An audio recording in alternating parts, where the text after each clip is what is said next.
And that's the next task. So let's clean all the leaves up and clean this garden up. It's getting a bit of a mess.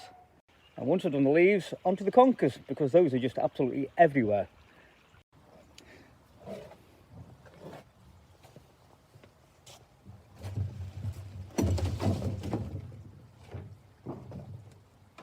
These can go to the green bin. Oh, yeah.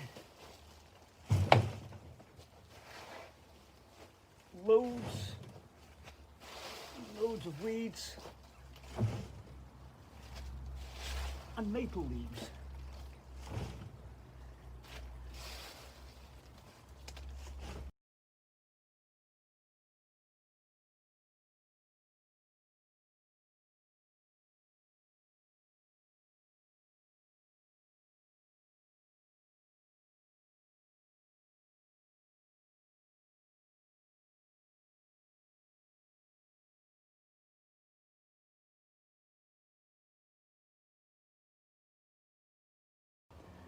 Onto the conkers, of which there are lots, so we need to gather all them up.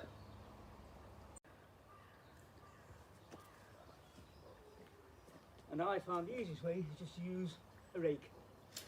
Simple as that. There are shells and conkers everywhere.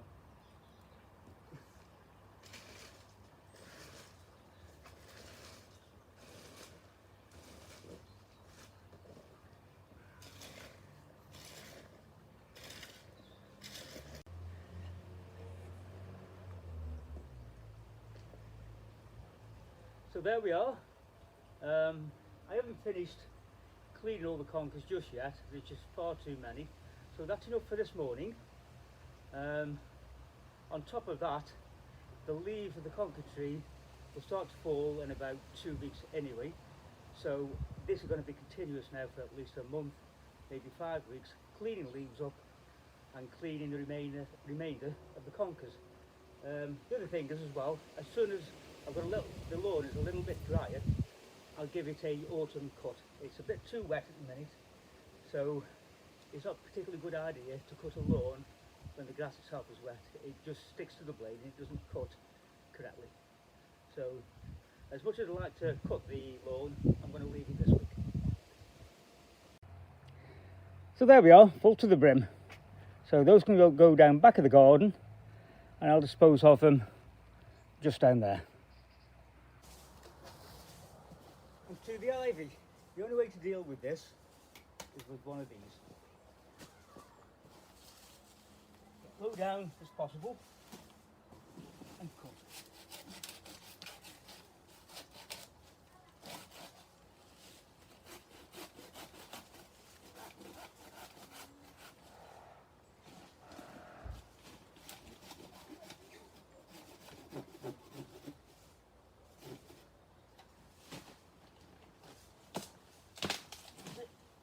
Take no prisoners.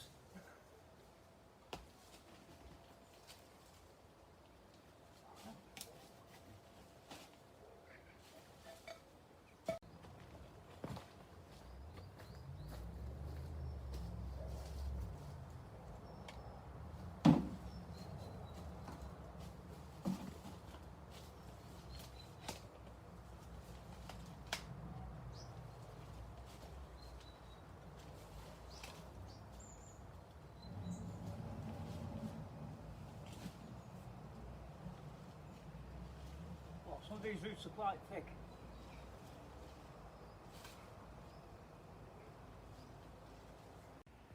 So there you go, a result on the chestnut tree. I've done it all around my side here. I've just talked to my neighbour and he's agreed just to cut the ivy on the other side of that tree where I can't quite get to it. So a result, hopefully next year I should be able to see a chestnut tree and not a whole bunch of ivy. As I said before, I've already cut the oak tree back. I did that in the spring, and straight away this year the leaves have come back and there's loads of acorns for the first time.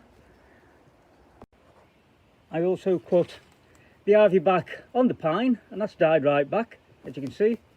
What I did have, I had another conker tree growing here at the side of the tea house, and I've cut that right back. I've drilled 5 holes and filled them full of Roundup. Now, people say put copper nails in it, but they don't work. I spoke to my neighbour and he works on a farm and he's telling me they have loads of trees there where people have put copper nails into the trunks and they don't work. So Roundup, I've tried 5 holes, 10mm holes, filled them full up, and hopefully that conker tree shall not come back again. So that's pretty much it for this week's pond and garden. What I might do in the next few weeks is take the hosta down. They've turned a pale yellow, as you can see, as the leaves die back. The light's going down, so I think that's it for another week of pond and garden. Autumn's kicking in, just look at the leaves. They're falling around everywhere. But the next video is going to be about the Japanese tea house and the moon window. And as you can see, it's coming on. Thanks to a colleague at work, he started it off and I'll be finishing it myself.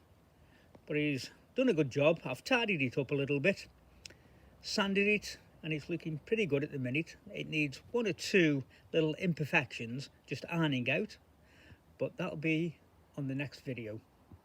So until then, have a good one, enjoy your gardens, get your DIY done the best you possibly can. So until next time, have a good one and enjoy keeping your gardens.